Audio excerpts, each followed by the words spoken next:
Hey! In front of me is ULEFONE Note 13P, and today I would like to show you how you can operate voice recorder on this device.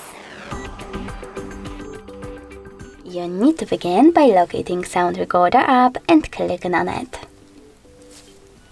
Now tap on while using the app or only this time in this pop-up, then select Allow, and tap on this red button to start your recording.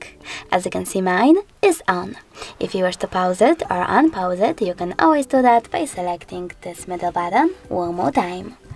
If you wish to end it and save it though, you need to click on the square one. You can pause your recording first or not at all. Then name it however you want to and click on Confirm.